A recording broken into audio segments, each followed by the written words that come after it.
Well, hello everyone. Welcome back. And I assume you read the title of the video. Unfortunately, no, this is not a W for the blue team. This is definitely an L. But we're back in the USS Enterprise, the Big E, as she was called. During World War II, she was the most decorated ship in the history of the United States Navy.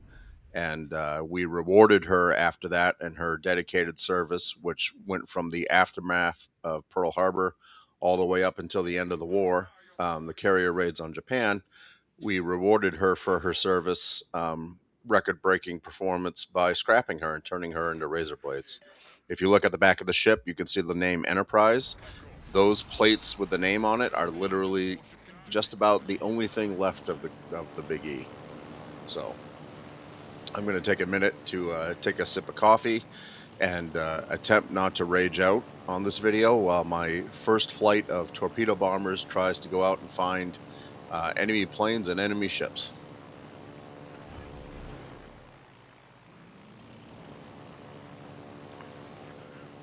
Yep. Of all the ships that we could have turned into a museum ship, the Big E was not one of them. 5, 4, 3, 2, 1. It's important to have control of your anger. So there's a Flandre, Flandreau, whatever the hell it is. It's the French battleship. It's got decent armor. Not as most French battleships are, not great with torpedo damage. So we're gonna help them out with that. You can't get better unless you get experience. So we're gonna give him some experience with torpedo damage right here with our first drop. With the Big E's gimmick, she was a campaign ship a year or two ago. Her gimmick are the AP bombers, which is what you see flying here.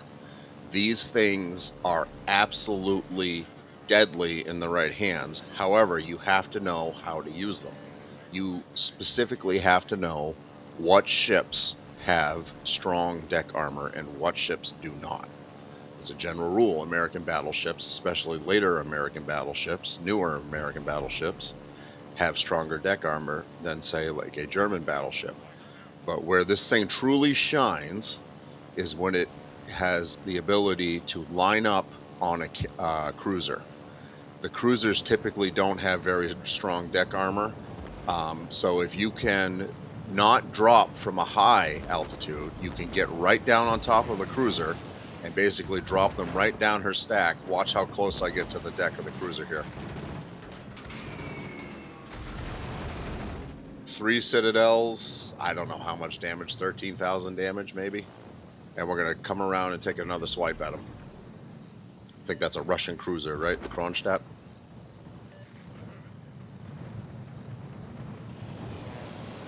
We're going to take another swipe at them. So we did, what, 13 with the first one? Watch this. Again, getting very low. Now we're up to 33. Another 8 and change, 7 and change. So, again, you want to get low with the cruiser because if you drop from too high with these armor-piercing bombs, they overpenetrate. So in the real world, that means that the bomb basically goes straight through the ship, all the way down through the deck and through the bottom of the ship and into the ocean before it explodes. Or maybe it doesn't even explode at all because the bomb was going too fast. That's why if you drop them from a lower altitude, the bomb doesn't have a chance to build up that speed that penetrates all the way through the ship.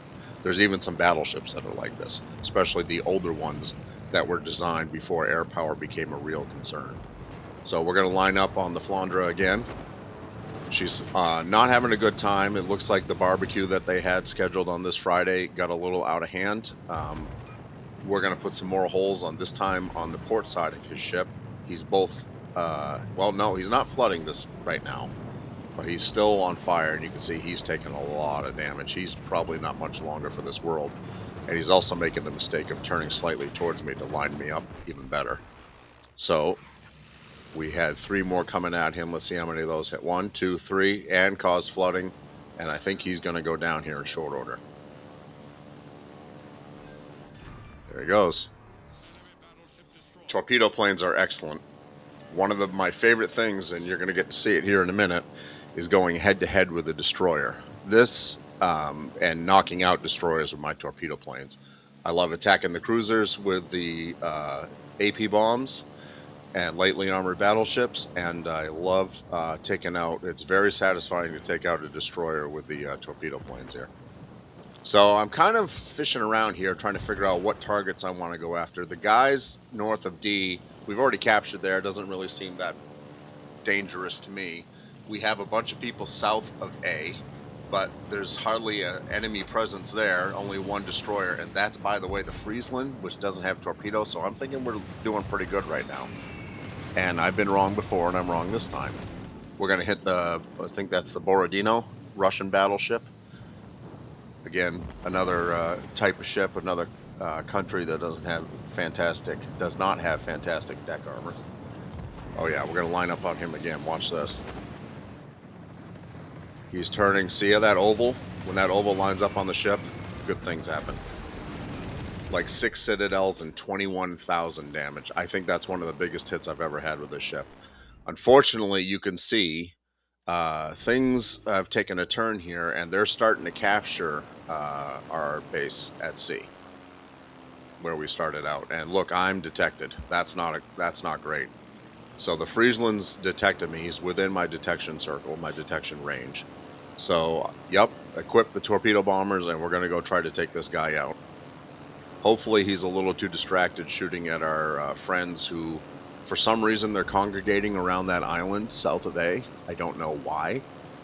Maybe there's some sort of like buried treasure over there or something like that. But I'm going to pin the loss on those 3 guys right there, because they could have easily swum into A and captured A. Hardly anybody there to oppose them. And the people that were there to oppose them are the carrier and the cruiser. So yeah, I'm solidly blaming this one on the 3 folks south of A that basically just hung out there the entire time. He's reversing here, and I thought I had him because I said surely he's going to stop reversing and go ahead. I see the wake at the stern go away. Yep, there he goes. He's going ahead, and I think I tag him once here. Yep, there's the 1 hit. So I'm thinking to myself, maybe one more hit I can take him out. He's also starting to get a little wary of me because he knows that I'm capable of hitting him. It's very difficult to do with the destroyer because they're so maneuverable and they're so hard to detect. One thing he's not doing, as you can see, is he has not shut off his AA, which is something I do a lot of the times when I play a destroyer. If you don't shut off that AA, the anti-aircraft fire starts or kicks in before you are detected by the planes.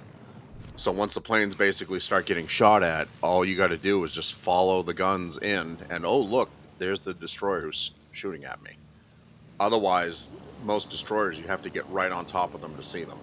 I myself have flown past many a destroyer that was smart enough to have their anti-aircraft shut off.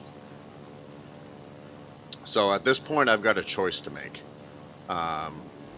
We're tied at 3 ships apiece, but the enemy, as you can see, has both A, B, and C. We're still holding on to D, but we still have an enemy presence north of D. They're kind of like our guys were down in and around A. They are trying to capture right now, so they actually have moved north. But I'm trying to decide where to go to, and I see there was a cruiser coming in around C.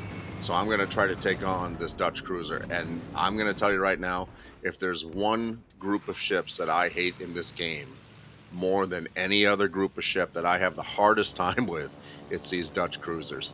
When I'm in a battleship or something, you can't citadel. Well, I shouldn't say you can't. It's very difficult to citadel the things. They've got massive AA that just shreds your planes, as you just saw, when you're in an aircraft carrier. And they're hard to kill. And they've got that airstrike capability, those bombs that just carpet bomb you and set your ship on fire. They're obnoxious, absolutely obnoxious.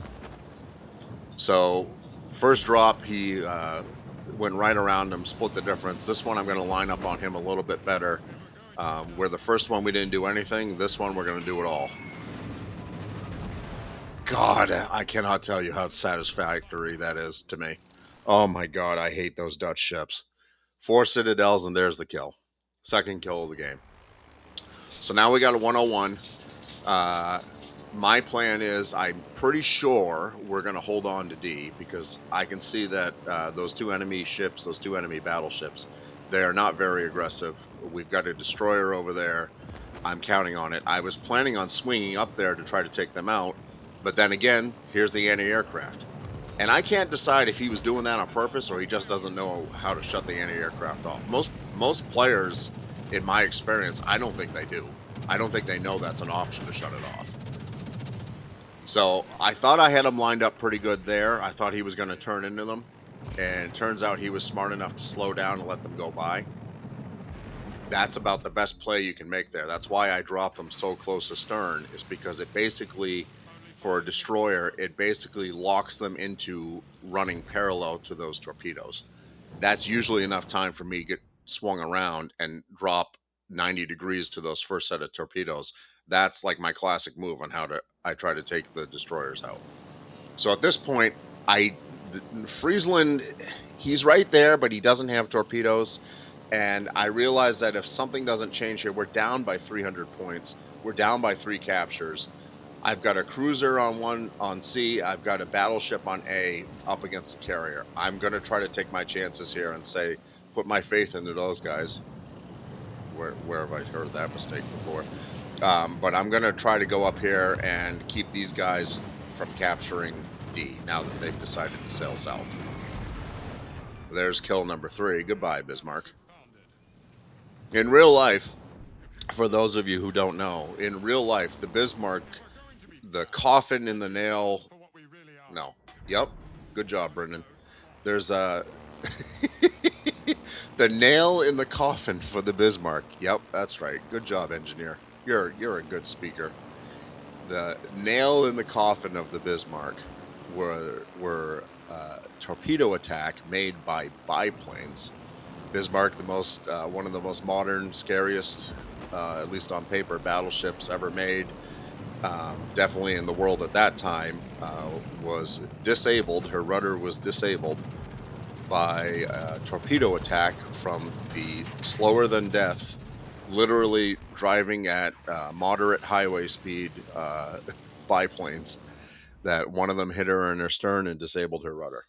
And we kind of got to reenact that a little bit by annihilating Bismarck after one drop here with the armor-piercing bombs.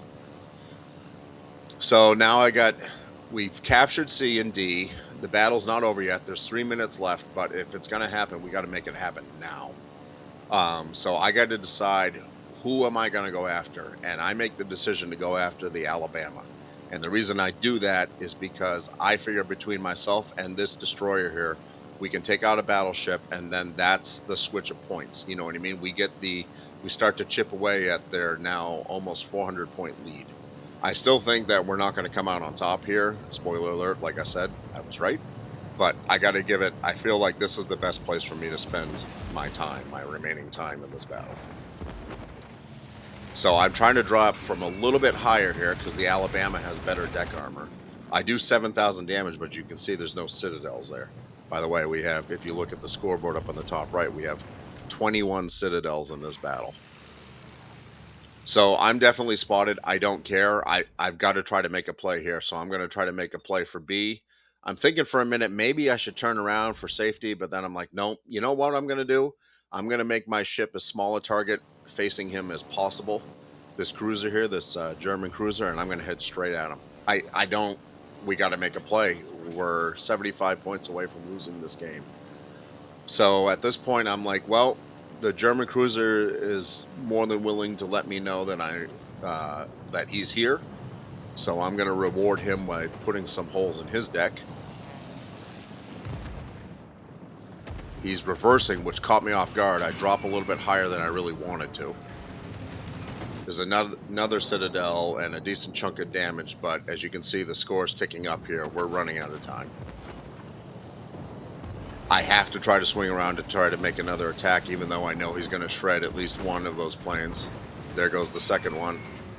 I do drop on him with one. I get one more citadel and 3,300 damage, but it's not enough. The battle's over.